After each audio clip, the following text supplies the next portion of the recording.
tratamos de enseñarlo cada domingo que hacemos parte de este acontecimiento.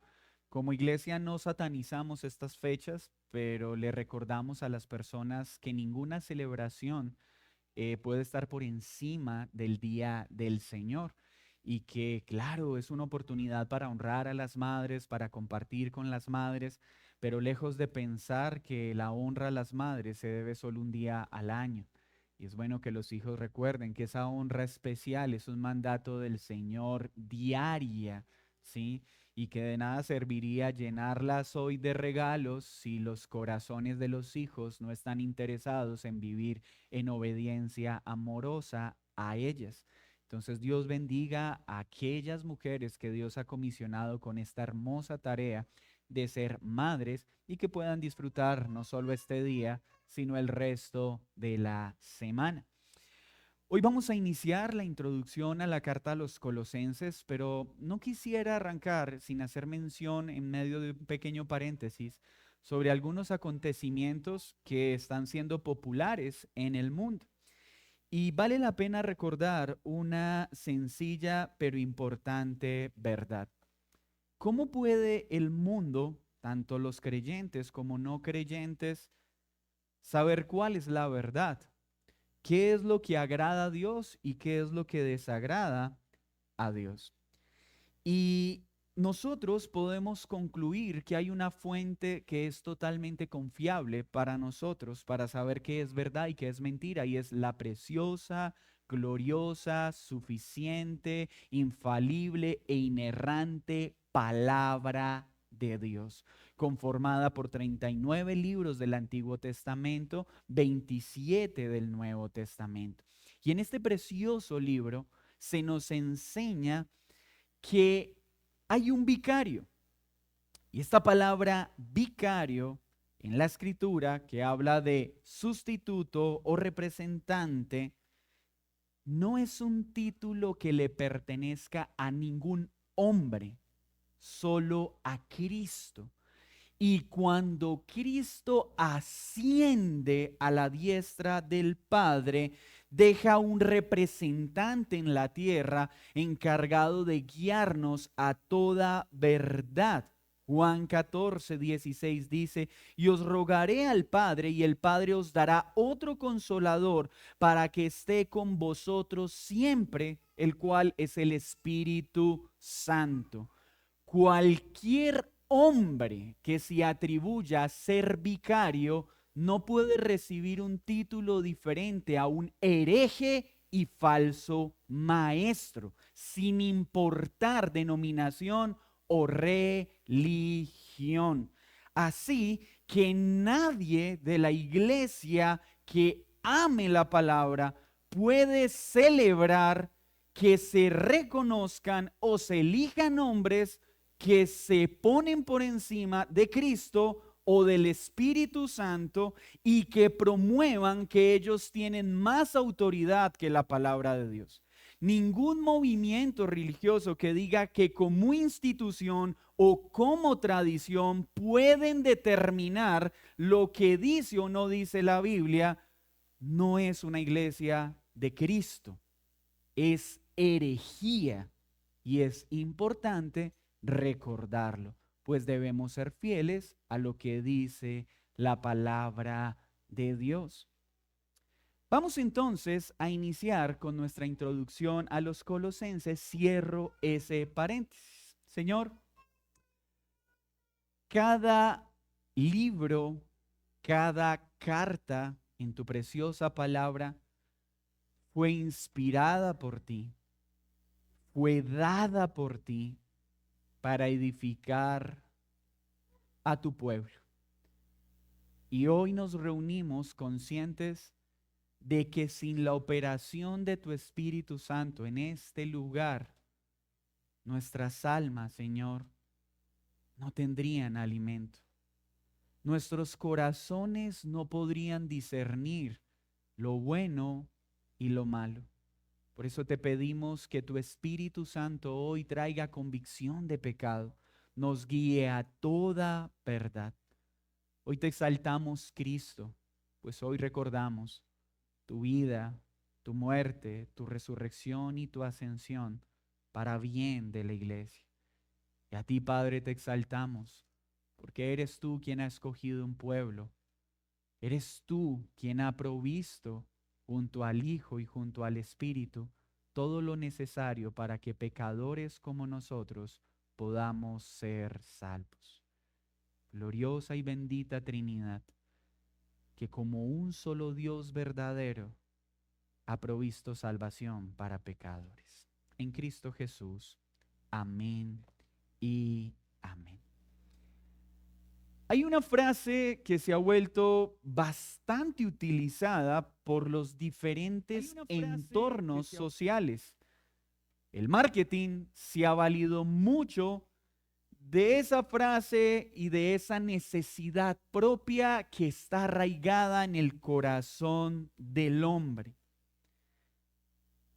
Si tienes esto, estarás completo. Si tienes esto, serás verdaderamente feliz. Y pareciera que a veces creemos que las personas o las cosas en realidad pueden completar, satisfacer al hombre. Pero esto no es nuevo, mis queridos hermanos, esa idea de que el hombre a través de personas o cosas puede encontrar su plenitud. No, esto viene desde tiempo atrás. Y nada más y nada menos, su primer promotor fue Satanás. Acompáñenme a Génesis capítulo 3 para poder ambientar el contexto de lo que veremos en Colosenses. Génesis 3, versículo 1 al 7, está Adán y Eva, allí está Satanás, y Satanás presenta algunas nociones falsas, bañadas de buenas intenciones, bien llamativas para su audiencia. Inicia el texto diciendo: pero la serpiente era astuta más que todos los animales del campo que Jehová Dios había hecho, la cual le dijo a la mujer: ¿con que Dios os ha dicho, no comáis de todo árbol del huerto? Y la mujer respondió a la serpiente: del fruto de los árboles del huerto podemos comer, pero del fruto del árbol que está en medio del huerto, dijo Dios, no comerás de él, ni le tocaréis para que no muráis. Entonces la serpiente dijo a la mujer: no moriréis. No pasará como Dios dice. Dios dijo una cosa, pero yo vengo a decirte que Él está equivocado y que yo tengo una mejor forma de hacer las cosas. Sino que sabe Dios que el día que comáis de él serán abiertos vuestros ojos y seréis como Dios, sabiendo el bien y el mal. Y vio la mujer que el árbol era bueno para comer, que era agradable a los ojos, y el árbol codiciable para alcanzar la sabiduría, y tomó de su fruto y comió, y dio también a su marido, el cual comió así como ella. ¿Notan que esto no es nuevo? Dios dijo una cosa, Satanás llamó a Dios mentiroso y presentó una forma diferente de hacer las cosas como Dios decía, y le dijo a la mujer que si las hacía, no solo no iba a morir como Dios lo había dicho, sino que iba a crecer en sabiduría, que iba a tener una condición mejor de la que ya tenía, que iba a encontrar en algo fuera de Dios, algo que solo Dios puede dar. Y hemos estudiado en las escuelas de los últimos domingos este mal como la génesis de las razones por las que pecamos. Pues Colosas estaba lidiando con una situación similar. Cuando Pablo escribe la carta a los colosenses, ellos están escuchando de diferentes fuentes que Cristo no era suficiente, que había que suplir, que había falta algo para poder estar completos en Él. Como lo decía, el marketing ha utilizado muy bien esta necesidad arraigada en el corazón del hombre.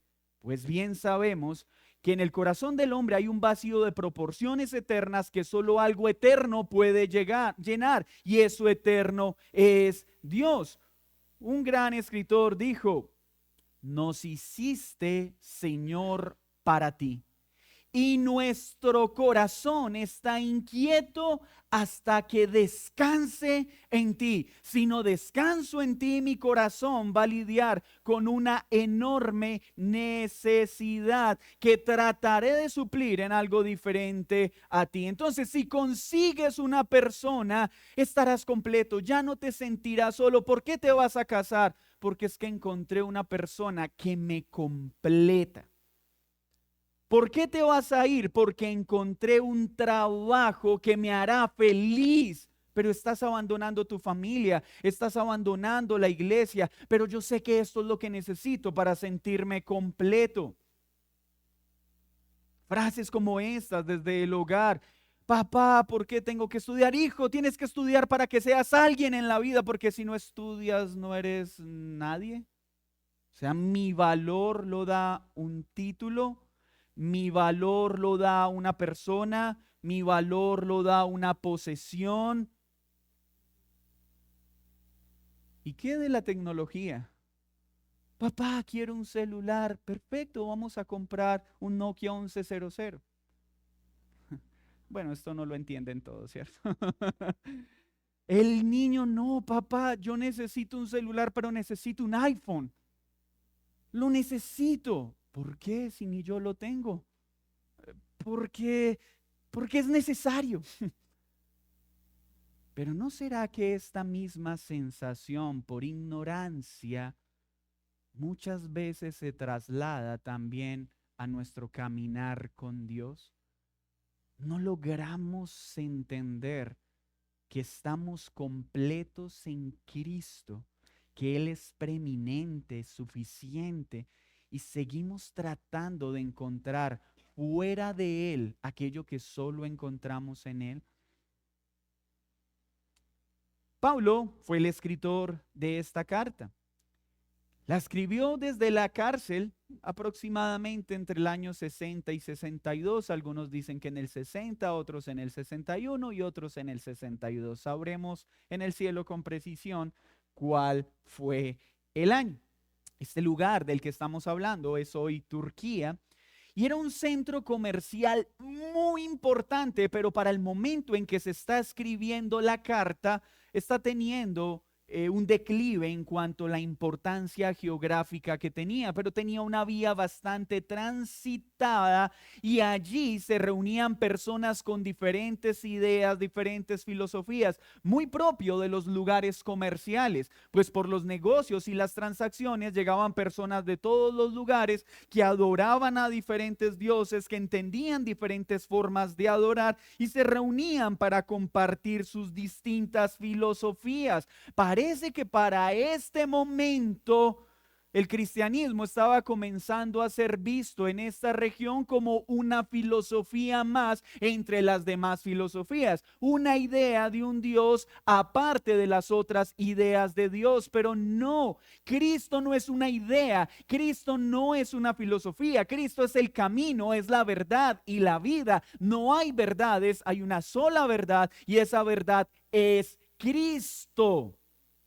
Pero en esta ciudad multicultural, la iglesia del Señor estaba siendo desarrollada por la operación sobrenatural del Espíritu Santo. En medio de los afanes de las riquezas, del poder, las diferentes filosofías, Dios tuvo a bien levantar un pueblo en este lugar. Y esta iglesia no fue fundada por Pablo, sino, como lo veremos en el desarrollo de la carta, por Epafras. Este hombre, guiado por el Espíritu Santo, luego de escuchar el Evangelio, comienza a compartir las verdades del evangelio en este lugar, y el evangelio comienza a traer a vida a los que estaban muertos. Sí, hermanos, lo que salva no es el apóstol, no eran las credenciales de los grandes hombres comisionados por Dios, era la predicación fiel del evangelio. Pablo entonces era más o menos como el abuelo espiritual de esta iglesia. Epafras era el que la alimentaba, la acompañaba como papá, y Pablo desde la cárcel instruía mediante cartas, como lo hizo con esta en particular. Mientras estaba entonces preso, recibe un reporte de Epafras sobre las amenazas que esta iglesia estaba empezando a experimentar. Se estaban levantando falsos maestros para decir: sí, está bien Cristo, pero necesitamos Cristo y algo más.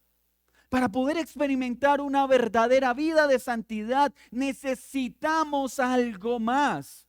Y algunos, al igual que Eva, estaban viendo atractivas esas filosofías, e igual que Eva pensaron que si las adoptaban iban a ser más sabios o más santos que haciendo lo que Dios dice. Pero no olvide que ese problema no solo estuvo en Génesis, no solo estuvo en la iglesia formándose a través de los colosenses, sino que sigue en ¿dónde? Hoy en nosotros mismos. ¿Cuántas veces dejamos de mirar a Cristo, su cruz, el evangelio, y comenzamos a creer que necesitamos crear carretas nuevas?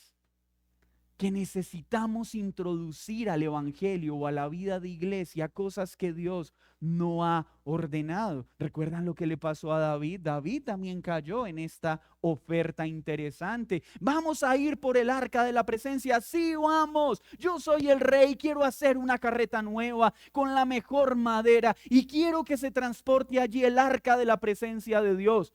¿Era rey? ¿Tenía dinero para hacerlo? Sí. ¿Era bonito una carreta nueva? Sí. ¿Dios dijo que se transportara a su presencia en una carreta? No. ¿Era bien intencionado el actuar de David? Sí, pero hay buenas intenciones que solo son completas desobediencias. Entonces montan el arca de la presencia, muere Usa creyendo que sus manos eran más limpias que el piso, la carreta tropieza, él pone las manos, muere, y David se pone triste. ¿Por qué? Por querer introducir algo que Dios no había ordenado, por pensar que había una mejor forma de hacer lo que Dios decía. Luego van a estudiar los escritos y se dan cuenta que Dios había establecido que Él quería que el arca de la presencia fuera llevada en los hombros de los levitas. Punto. Entonces Pablo, al ver esta preocupación y naturalmente viendo que esto no es nuevo, sino que es un mal que ha estado en la historia del pueblo, a través de la carta les da elementos para enfrentar esos falsos maestros que quieren introducir prácticas que el evangelio no enseñaba, y menos aceptar que anexar esas prácticas los iba a hacer más santos o adquirir un mayor conocimiento acerca de Cristo.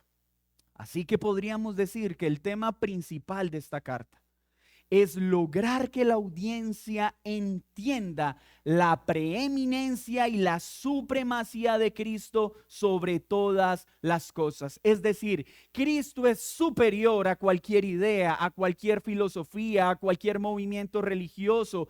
Él es por encima de todo y en Él está todo lo que nosotros necesitamos. Pero también entonces la suficiencia de Cristo es un tema importante en esta carta, porque si estamos en Cristo estamos completos, y fuera de Él no necesitamos nada. Un escritor lo expresó más o menos de la siguiente forma: si no tengo nada y tengo a Cristo, lo tengo todo. Pero si tengo todo y no tengo a Cristo, no tengo nada. Ese es el mensaje principal de esta carta. Permítame repetirlo. Si no tengo nada en este mundo y tengo a Cristo, lo tengo todo. Pero si tengo todo en este mundo y no tengo a Cristo, no tengo nada. Acá podría decir gracias por venir. Esta es la introducción del libro. Cristo es todo lo que una vida necesita para ser salvo. Cristo es todo lo que una vida necesita para ser santo. Cristo es todo lo que la iglesia necesita para hacer luz en medio de este mundo caído.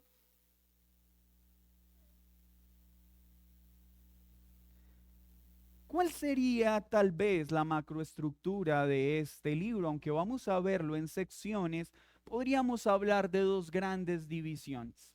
Los dos primeros capítulos, muy propio de Pablo, parecido a lo que sucede en la carta a Éfeso, se concentra en doctrina.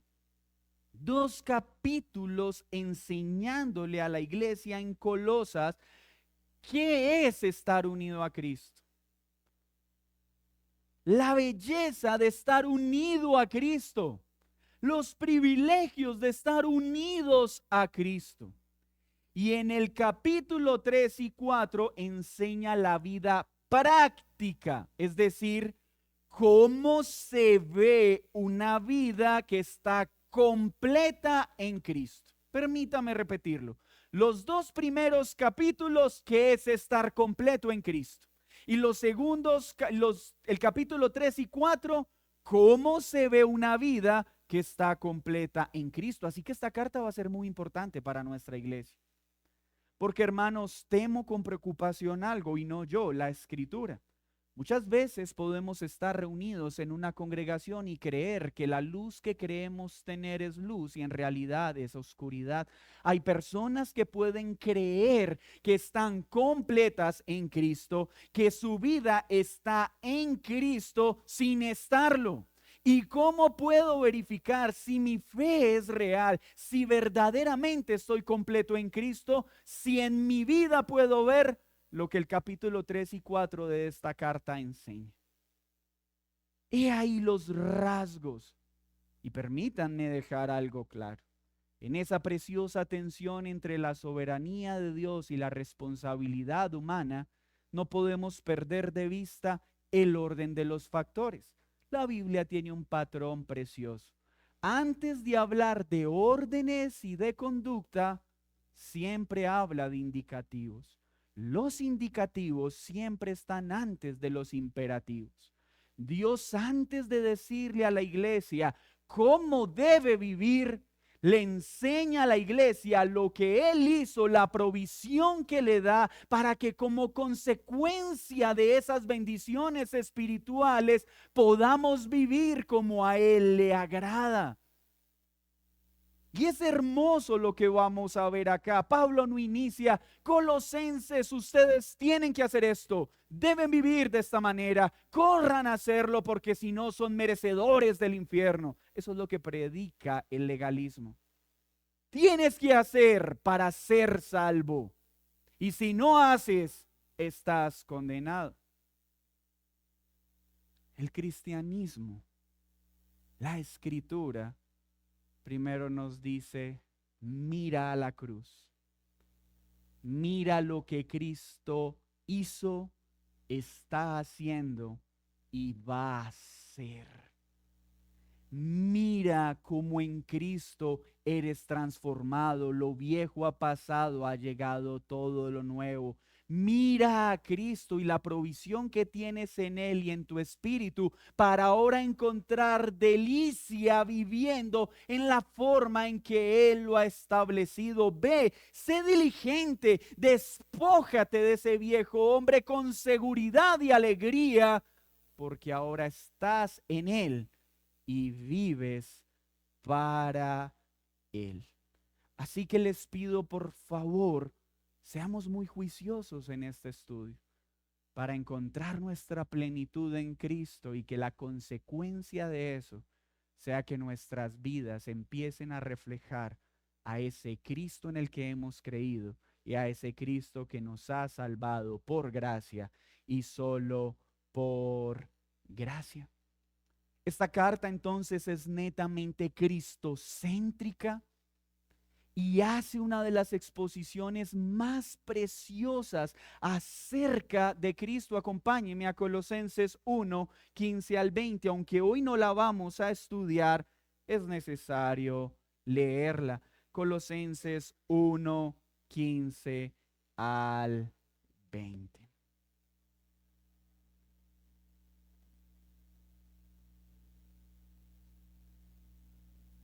Dice así la palabra de Dios.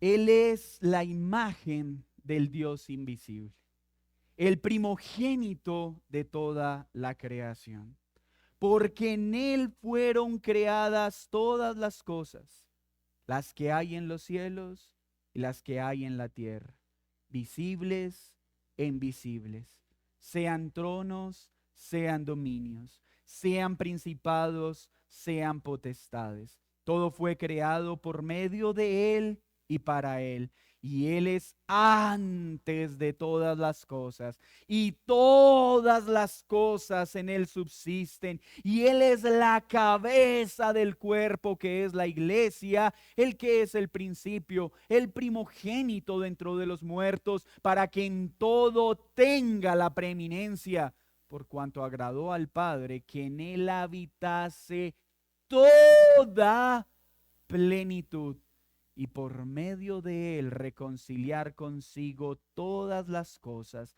así las que están en la tierra como las que están en los cielos, haciendo la paz mediante la sangre de su cruz. Cristo es suficiente. Cristo es superior a todo y todos. Así que Colosenses, ruego al Señor, debe despertar en nuestro corazón una plena convicción de que en Cristo estamos completos y poder hacer frente a todas esas herejías modernas bien intencionadas que nos hacen pensar que necesitamos a Cristo y algo más. Necesitas creer en Cristo, pero también un curso de sanidad interior. Necesitas creer en Cristo, pero también hacer pasos hacia la libertad en Cristo. Necesitas creer en Cristo, pero hasta que no declares y decretes este documento conmigo, no serás libre. Todo lo que suene a que necesitamos a Cristo y algo más es una enseñanza completamente enemiga de la carta a los Colosenses y a la Biblia en general. Cualquier instrucción, por romántica que parezca, es que sí está bien que creas en Jesús, pero cuando alguien le ponga un pero a Cristo para nuestra salvación y nuestra santificación, corre. ¿Qué entonces podemos ver en esta carta? Podemos estar seguros de la preeminencia y de la suficiencia que tenemos en Cristo. Un gran puritano escribió lo siguiente: todo en la fe, escuchen bien, todo en la fe reposa en la gloria y suficiencia de Cristo. Si Él no es suficiente, nuestra religión es vana. Si Cristo no es suficiente para salvar y santificar, nuestra fe es vana. Estudiar Colosenses entonces ayudará al creyente a contemplar la gloria del Hijo y a fundamentar su fe no en filosofías humanas, sino en Cristo, porque en Él habita corporalmente toda la plenitud de la deidad. Quiero conocer a Dios, quiero conocerlo con mayor intensidad y fervor. Mira a Cristo, contempla su gloria y el resultado de contemplarlo será ser transformado a su imagen y semejanza. La ausencia del carácter de Cristo en nuestra existencia es la ausencia de contemplarlo en la medida y la proporción correcta. Porque entre más lo contemplo, entre más me deleito en Él, más actuaré como Él. Así que el síntoma de que nuestro proceder no se asemeje al de Cristo no es porque nos faltan otras cosas aparte de Cristo, es porque no estamos contemplando la gloria de Cristo, lo que Él es y lo que Él ya hizo. Él es superior a cualquier filosofía, a cualquier falsa oferta de salvación o santificación. Él es suficiente para salvarnos. Él es suficiente para ser santos. Él es suficiente para estar completos. Pero ¿por qué también es importante estudiar esta carta, como lo mencioné? Porque nos ayudará a refutar falsas doctrinas que hoy parece que están volviendo a aparecer en la escena pública. Podemos mencionar explícitamente algunos. El primero, el sincretismo religioso. Segundo, legalismo judaizante. Tercero, ascetismo. Y cuarto, misticismo. Vamos a ver algunos elementos de esto. La verdadera piedad se edifica no por negar el cuerpo, sino por mirar a Cristo en quien se halla toda sabiduría. La verdadera piedad no se edifica por ciertos sacrificios en nuestro cuerpo. Se logra por mirar a Cristo en quien se halla la sabiduría. Cuando hablamos de sincretismo religioso, y es un término que utilizaremos mucho en nuestro estudio, es como si estuviéramos hablando de una colcha de retazos. Es tomar de una religión, tomar de otra religión, de acá me gusta esto, de acá me gusta esto, y formar nuestra propia religión. Eso está muy de moda hoy. ¿Sabes? Si tú eres una persona que abraza el sincretismo religioso, aunque no lo sabías, estás en este movimiento cuando dices, es que yo creo en Dios a mi manera. Esa es la señal de que haces parte del sincretismo religioso. Eres una persona que está fabricando su Dios a su manera. Yo creo esto, me parece esto, no estoy de acuerdo con eso. Eso es sincretismo religioso. Por eso la carta nos va a decir, miren, cuidado, que nadie los engañe con filosofías huecas. Es que para poder expulsar los demonios de tu casa tienes que echar 15 litros de aceite puro de oliva. Necesitas comprar esta escoba bañada con la saliva ungida del apóstol. Hermanos, eso está pasando hoy. Es que para que tu hijo se pueda salvar tienes que sembrar, tienes que pactar. Eso se enseña hoy y son vanas enseñanzas que no se conforman a la escritura, que no son según Cristo. Y en Colosas estaba sucediendo esto. Pero también estaba entrando el judaísmo, algo que está pasando también en nuestro tiempo, querer recuperar tradiciones que eran exclusivas solo del pueblo judío y hacerle pensar a la gente que si las cumplen son salvos, es decir, Cristo más cumplir las obras de la ley. Hermanos, huyan a esas enseñanzas. Apague su televisor, su celular, cuando empiece a ver un video en YouTube que diga, hoy vamos a estudiar al Elohim, a Yeshua, a Mashiach. Y si le digo Jesús no entiende, y si le digo Dios no, porque debes hablarle según el lenguaje original. Y la gente es, wow. Tengo un amigo que ahora guarda el sábado. ¡Wow! Y la gente está asombrada porque algunos aprenden 10 palabras en hebreo y volvió a las raíces originales. Hermanos, eso pasó en Colosas y eso está pasando hoy. Estableciendo rituales y prácticas que la Escritura no exige a la iglesia de Cristo para ser salvos o para ser santos. Y hoy esto como también está entrando, el misticismo, el culto a los ángeles, a otras fuerzas espirituales para poder crecer. Entonces en este tiempo eran diversas filosofías con un duro trato contra el cuerpo. Entonces vamos a apartarnos a la montaña, vamos a golpear nuestros cuerpos, vamos a abstenernos de ciertos alimentos, porque así podremos escuchar mejor la voz de Dios.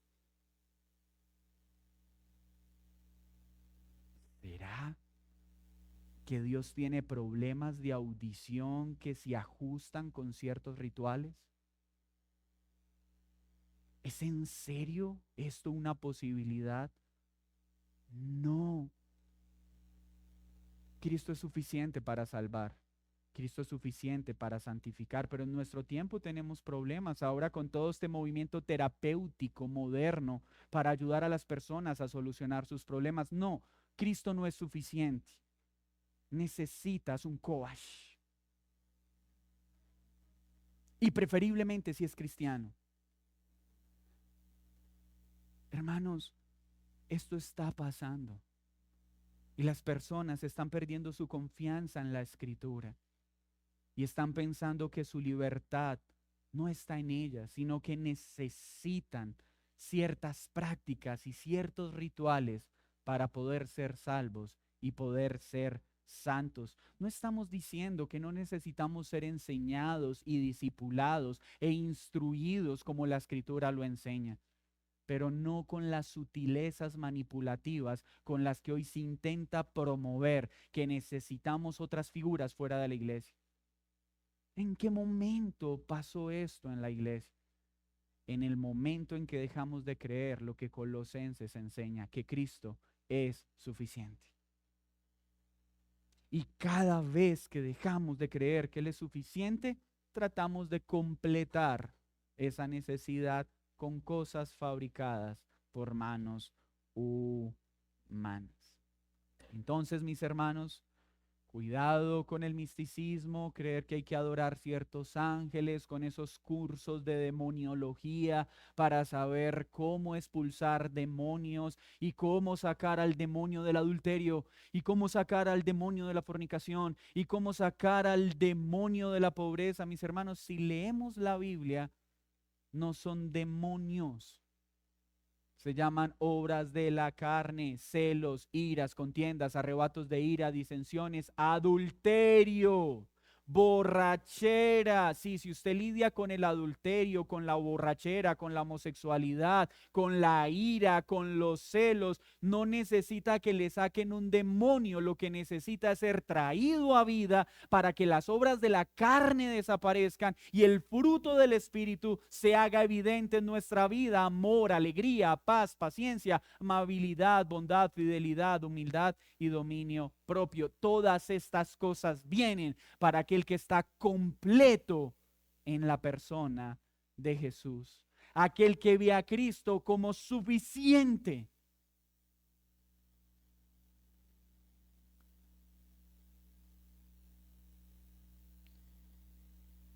Otra práctica que está atacando la carta es el ascetismo, esa necesidad de apartarse de los monasterios. ¿Recuerdan?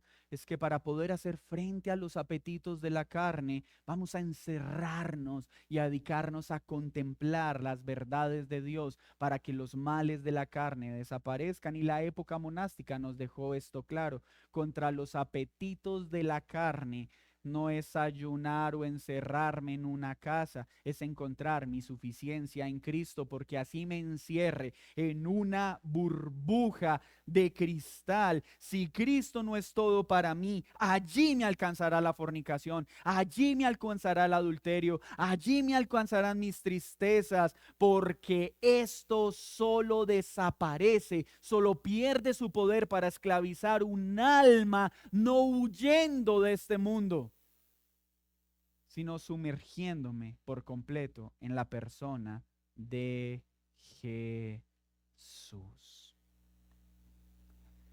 Entonces, luego de ver la doctrina, Pablo pasa a mostrar esa unión con Cristo en el capítulo 3.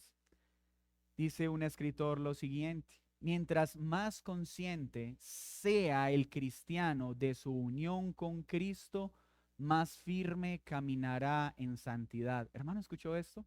Permítame leerlo nuevamente. Mientras más consciente soy de mi unión con Cristo. ¿Cómo así consciente? Es decir, mientras más me logro unirme a Él, la unión a Cristo es algo gradual, progresivo. No, la unión a Cristo es un evento. Sucede una sola vez y para siempre. En el mismo momento que por el Evangelio soy traído a vida, soy unido a Él de manera completa y de manera perfecta. El problema no es que no, todavía no estoy tan unido. No, es que no soy consciente de esa unión. Mi mente no ha sido saturada por las verdades de esta unión. Y cuando crezco en la comprensión en mi conciencia de esa unión a Cristo, ¿saben qué crece? Mi santidad. Porque comprendo lo que soy en Él, lo que tengo en Él. ¿Y cómo puedo entonces hacerle frente a mis enemigos? Esta carta entonces nos dará una ética cristiana transformadora. Una transformación que no viene por reglas, sino por el poder del Espíritu Santo. Miren, ¿saben qué sucede con las personas que han militado en entornos religiosos donde hay leyes y regulaciones humanas? Tienes que vestirte así, tienes que comer así, tienes que hacer esto, tienes que hacer lo otro. Estas personas aprenden a tener conductas aparentemente morales. Pero una vez se quitan esas exigencias, una vez se quita ese árbitro que está vigilando cómo se viste, cómo come, sale a la luz lo que verdaderamente es.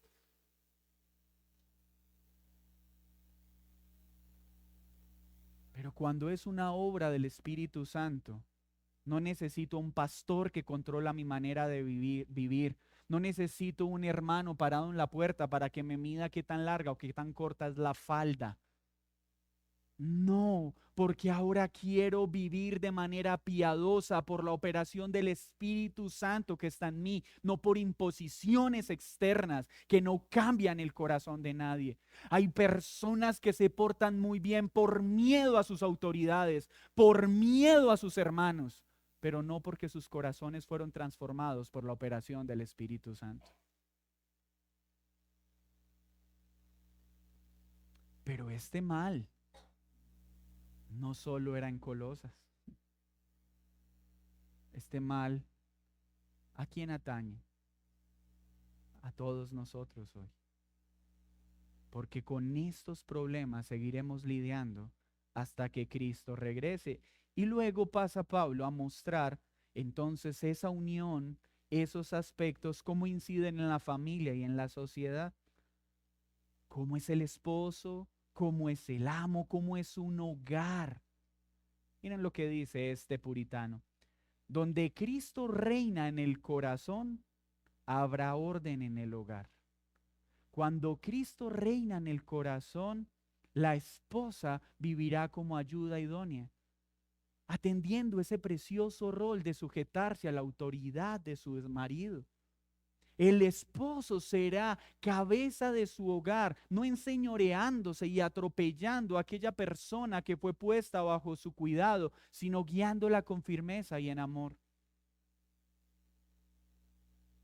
Aquel que comprende la unión a Cristo cambiará su manera de enseñar a sus hijos y de instruirlos, la forma en que resuelve sus problemas, la forma en la que se relaciona con sus empleados, la forma en la que se relaciona con sus amos, porque una vida completa en Cristo vive de forma diferente a como vive el mundo.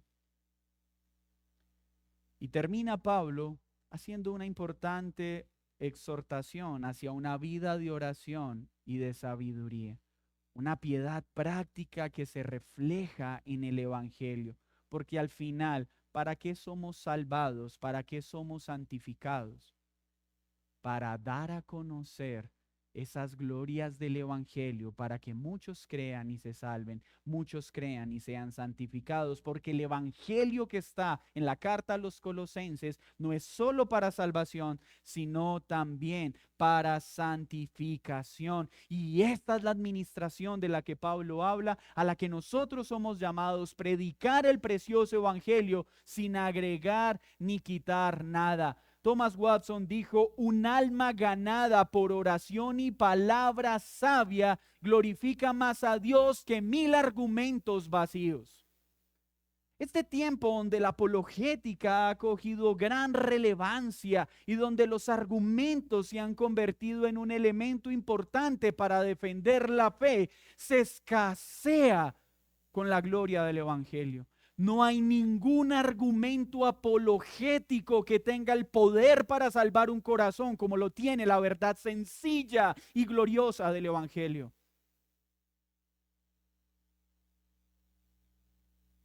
Hace poco escuchaba la conversión, lamentablemente no recuerdo en este momento el nombre, de una de las 5 ateas más importantes de este momento, que ahora está reconociendo haberse vuelto al Evangelio, y pasó años debatiendo con los mejores apologetas del cristianismo y ninguno logró persuadirla de su condición.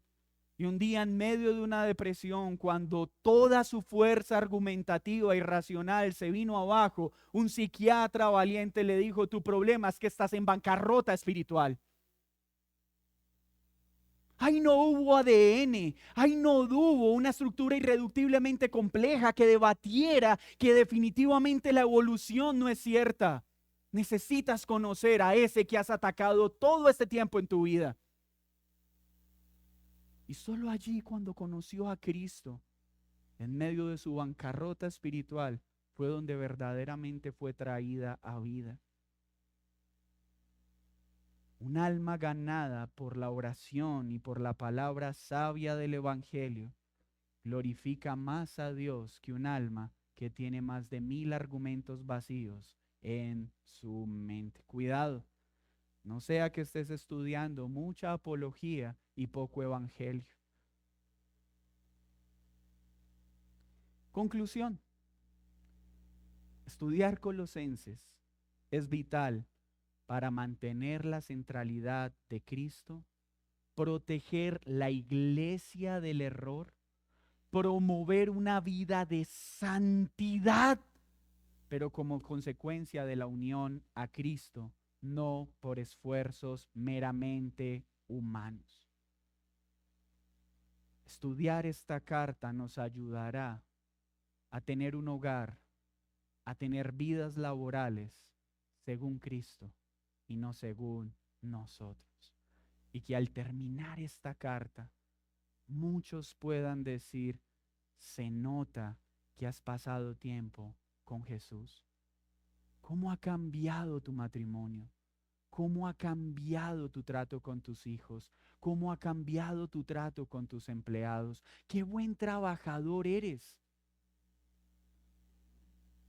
Porque si seguimos siendo los mismos, tendríamos que preocuparnos.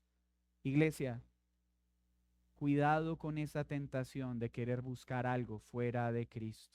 Cuidado, porque esa tentación viene continuamente. No creyentes, ¿por qué quiero invitarlos a que nos acompañen estos domingos? Porque un Dios santo, santo, santo no puede aceptarte si no es por Cristo. La invitación a que creas en Jesús no es para que te conviertas en el esposo que no has podido ser, en el padre que no has podido ser, en la persona que no has podido ser. No, no, no. La invitación a que te unas a Cristo mediante la fe es porque solo en Él puedes tener vida eterna, porque solo Él perdona todos tus pecados y porque solo Él da una vida nueva. Claro, esas cosas pueden venir, pero como consecuencia a tu unión a Él. ¿Por qué te invito a que te arrepientas y pongas tu fe en Jesús? Porque solo en Él estarás completo. No sigas perdiendo más tiempo tratando de encontrar felicidad en las personas. ¿Cuántas decepciones más quieres? No sigas tratando de encontrar tu felicidad en un mejor trabajo. ¿Cuántas decepciones más quieres? No sigas tratando de encontrar tu felicidad huyendo, yéndote a otro país, yéndote a otra ciudad, pensando que el problema está en los lugares y no en tu corazón. No huyas más, ríndete a los pies de Cristo.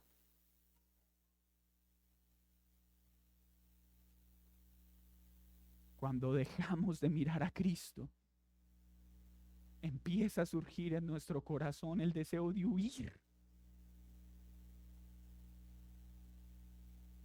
Pero cuando nuestra mirada vuelve a Él, ¿a dónde más iremos si solo Él tiene palabras de vida eterna? ¿A quién más iremos si solo en Él esas preciosas palabras de la cruz cobrarán sentido?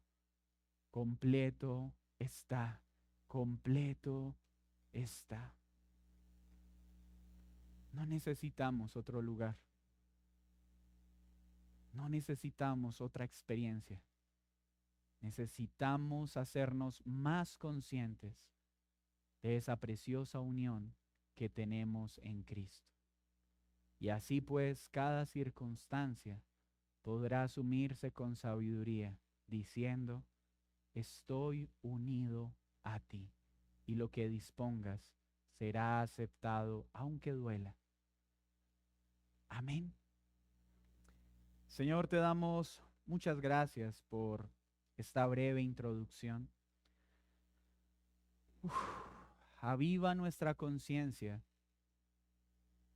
para tener claridad de nuestra unión con Cristo y que esta iglesia se deleite en la verdad de saber que estamos completos en ti. Y sí, Señor, queremos ver cambios en nuestros matrimonios, en nuestra relación con nuestros hijos, en la relación con nuestros empleados, en la relación con nuestros jefes.